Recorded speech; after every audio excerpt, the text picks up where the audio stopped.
que eu vejo, em primeiro lugar, há um equívoco, né, e uma falácia muito grande em todo o discurso que vem da equipe do governo federal. Primeiro, que a cultura, ela vem do cultivo, ela vem da vida, né, do coletivo, da comunidade cultivando vida, né? Então, nós temos a cultura, ela tem a ver com orgulho, com soberania, com liberdade, com expressão, com conhecimento, né? Então, obviamente que quando ele trata de descaracterizar uma política cultural, que são as políticas de fomento cultural no Brasil, como no caso da lei de incentivo cultural, conhecida como Lei Rouanet, que tem mais de 31 anos nesse país, né? E que ele vai trazer a cultura da arma, alegando que as famílias brasileiras desejam isso, há um equívoco muito grande, né? O setor cultural, ele produz, além do conhecimento, toda uma leva de profissionais, de técnicos, de áreas, de serviços, de processos, né? É uma área absolutamente vinculada à vida, à ancestralidade, à memória, à história de toda a população brasileira. Então, ele não só diminui, como ele cria, eu vejo, gravíssima colocação de que as famílias brasileiras almejariam aos seus filhos a cultura da arma. A arma tem a relação com a morte, com a tragédia, né? E, com certeza, isso não, de forma alguma, vai trazer algum tipo de desenvolvimento social, cidadão e econômico, e, de forma alguma, isso trata da pasta da cultura, que tem uma amplitude e uma grandeza muito maior e que trabalha com áreas muito mais profundas. É um setor de mais de 10 milhões de profissionais, de mais de 130 mil empresas, que já chegamos a movimentar mais de 6% do PIB nacional, isso totalizando em torno de 25 bilhões só a indústria do audiovisual durante 2011 e 2014. Então, a gente percebe que esses ex-secretários, que eles são ex-capitão, ex-ator, é tudo ex, né? Eles não têm, digamos, uma profissão efetiva e um conhecimento para a ocupação de cargos públicos na administração pública. Tanto que o legado deixado é um buraco de ausência de gestão. Não existe gestão na Secretaria da Pasta da Cultura. Foram mais de 4 ministros, 2 ministérios, 5 secretários de cultura, escândalos, denúncias, STF, Ministério Público, e uma guerra cultural imposta, criminalizando tanto a profissão do artista, como também a arte, que foi absolutamente censurada durante os 3 anos desse desgoverno, que, infelizmente, nós ainda temos o desprazer de conviver e ter que ouvir questões gravíssimas, praticamente saindo de uma pandemia com milhares de mortos, milhares de órfãos, milhares de pessoas sem filhos, sem avós, sem pais, e ele vem com esse cultivo de algo que realmente nada tem a ver com a riqueza brasileira, com esse Brasil de Elis, de Chico, de Tom, de Vinícius, né, de Oscar Niemeyer, de Tarsila do Amaral, isso não, de mais de 6 mil territórios culturais, de mais de 300 línguas originárias dos povos indígenas, da nossa cultura alimentar, né, dos nossos mestres e mestras da cultura popular. Isso é um disparate e é uma falácia.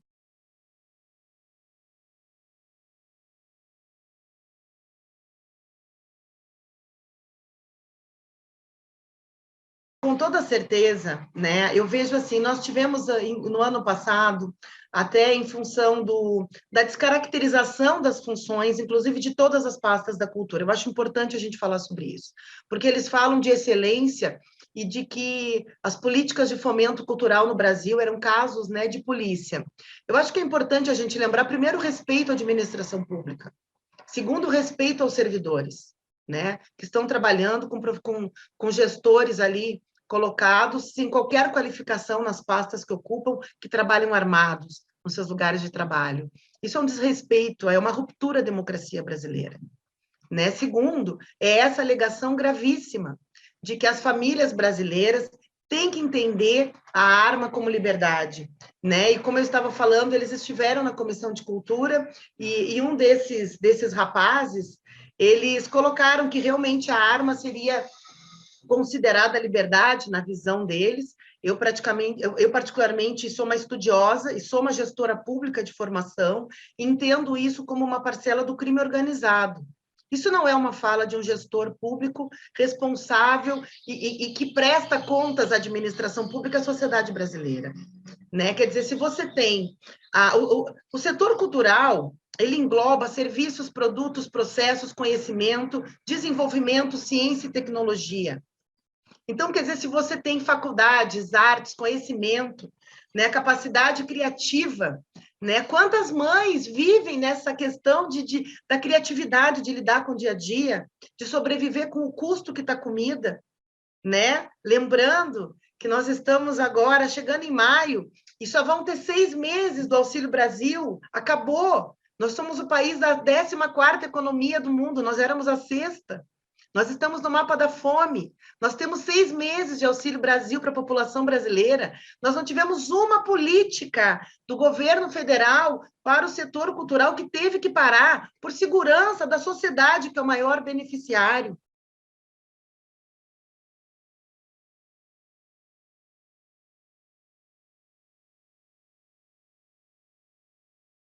E a gente tem o exemplo da mãe de Paulo Gustavo, o nosso querido artista que nos deixou precocemente pela Covid.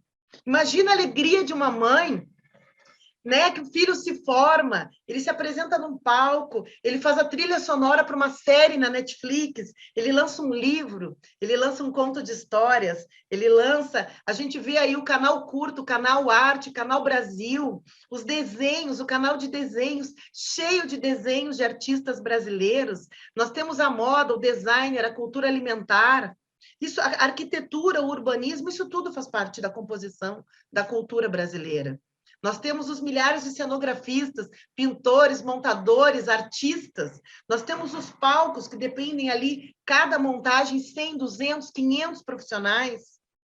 Então, quer dizer, quando você fala que as mães brasileiras, né, que as famílias brasileiras têm que aprender a cultivar a arma como uma espécie de que a arma fosse salvar, é realmente, eu coloco a vocês que estão nos acompanhando, é gravíssima essa colocação. Porque você trabalha dentro de um contexto de nação de que o Estado deve proteger e desenvolver o seu povo e o seu território, né? E o que nós estamos vendo é um aumento da criminalidade, uma liberação absurda do controle de armamento, 97% de 2020 para 2019, o aumento de assassinatos de arma de fogo. Eu acho que não precisamos citar que o ano passado nós tivemos 3 famílias que os amigos, né, atirou sem querer no amigo, o filho matou o irmão. Quer dizer, assim é uma coisa absurda na violência. Então, é gravíssimo. E, principalmente, vincular isso à questão do bicentenário da independência brasileira.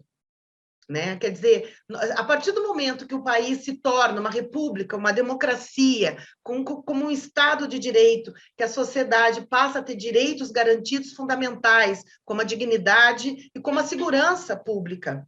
Você ouvir isso, né, dentro de um ambiente ali que é de profunda criação, de profunda construção, de processos colaborativos, né? Quer dizer, o artista, ninguém escreve um livro para si mesmo, ninguém faz... eu estou falando com uma obra da artista Dirce Curbis, né? Que foi um projeto lindo, chamado Contaminações. Quer dizer, a arte forma, inclusive, estudantes, né? A maioria desses trabalhos de restauração de patrimônio histórico, você forma centenas de gestores, de arquitetos, de urbanistas, de designers que trabalham com restauração, de edificações do século XIV, XV, XVI, XX e XXI. Você tem a moda trazendo aí a questão do biodegradável, da sustentabilidade, para ajudar a limpar os plásticos dos rios. Nós temos as populações ribeirinhas e dos mares, que vivem da sua pesca artesanal. Nós temos a agricultura familiar, que alimenta a população brasileira e que vem dentro de um cultivo local que é absolutamente cultural. Nós temos os povos como nós, eu sou nascida no Rio Grande do Sul, os gaúchos são povos desbravadores de terras. Quer dizer, você desqualifica tudo isso, né? Mais de 270 línguas dos povos originários que eram para estar ensinando as nossas escolas no ensino fundamental, a língua da sua pátria mãe, né? Que o Brasil é o pau vermelho, é a terra do pau-brasil. Quer dizer, onde é que está essa herança? Você falar de um bicentenário de uma independência, sem citar a história do Brasil, os milhares de jovens e de homens e mulheres que morreram lutando pelo território, do qual eles falam que defendem a soberania, a independência, mas defendem a monarquia com a estrela dos templários e do nazismo. Isso é uma distopia, isso é uma falácia. Eu vejo muito esse tipo de notícia, primeiro para cumprir o cultivo do ódio e a ruptura da democracia, que é o que esse governo tem imposto desde o momento que assumiu, né, o comando desse país.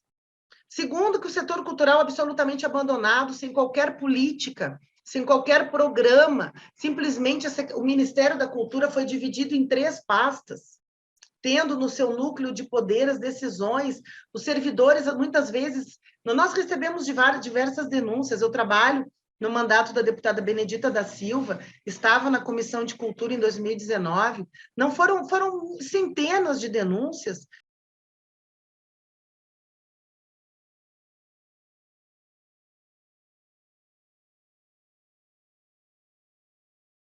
Isso é grave, é criminoso, e eu sugeriria que as autoridades competentes investigassem melhor as falas e as declarações desses 2 rapazes, porque nós já vimos, né, a incitação contra os ministros do Supremo, e nós agora estamos vendo contra a ordem pública, quando nas falas sobre essa questão de que as empresas de armas podem utilizar os mecanismos tanto de incentivo do audiovisual, que é organizado, para você ver a distopia, por uma agência reguladora do próprio governo federal. E a própria Lei Rouanet, a secretaria do qual eles criticam e criminalizaram tanto as políticas de fomento, elas tinham um fluxo de reloginho britânico. Funcionava tudo dentro da legalidade, com controle, com TCU, com CGU, com AGU, com todo o arcabouço legal do Estado acompanhando. Então, realmente, nós temos ali, primeiro, uma troca da verdade. A verdade está sendo descaracterizada por uma grande mentira, e eu vejo isso como já uma campanha eleitoral enganosa para manter essa política de balcão, que é o que eles têm feito com esse país. Eles estão descaracterizando a Constituição Federal, eles estão descaracterizando as políticas vigentes, estão criando a política de balcão, questão que, inclusive, foi um dos atos da Lei Rouanet, para que isso não acontecesse mais, né? Portanto, tantos comitês e tantas questões de controle e participação da sociedade civil para acompanhamento dessas políticas. Eu tenho certeza que as mães brasileiras preferem um filho formado, um filho brilhando no palco, do que um filho chegando em casa num caixão ou num saco preto, ou carregando uma arma para se fazer lá sei o quê na rua, lá sabe-se lá com quem. Eu sou mãe, sou produtora cultural desde 1991 e tenho um filho, e eu tenho certeza, e falo, eu tenho com muita tranquilidade, em nome dos mais de 10 milhões de profissionais da cultura brasileira, que não é verdade que nós queremos arma, que a cultura compõe esse arcabouço relacionado à tragédia, tantas mortes e tantos crimes, e o Brasil não precisa disso. O Brasil precisa de comida, diversão e arte, e principalmente respeito na administração pública.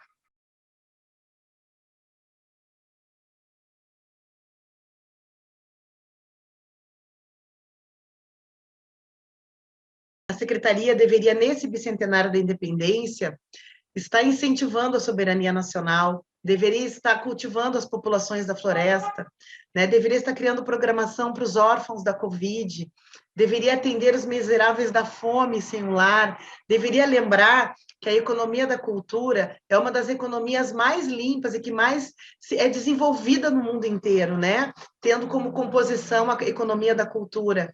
E nós temos ali quantas pessoas sem lar, sem trabalho, com fome, né? Então, eu gostaria de deixar ao público que nos assiste, que está me ouvindo, que a comemoração da independência ela deve ser um cuidado ao nosso país, uma perspectiva para as nossas crianças e uma saudação à arte, aos artistas brasileiros. Nós temos uma dívida muito grande com a nossa população, porque a nossa história precisa ser contada por todos aqueles que aqui constituíram, né, toda essa pluralidade, essa diversidade brasileira. E a cultura da arma não é uma cultura que é uma cultura brasileira, ela é uma cultura que é incitada pelo crime organizado, ela é incitada por pessoas que cultivam o ódio e a desestruturação do país através da desordem social. Isso não tem nada a ver com a independência, nós devemos proteger o nosso território, nós devemos proteger as nossas famílias, formando os nossos filhos, educando as nossas crianças com amor e com generosidade. É isso que a cultura trata, de vida, de construção, e não de incitação ao ódio, ao crime e qualquer tipo de violência. Muito obrigada.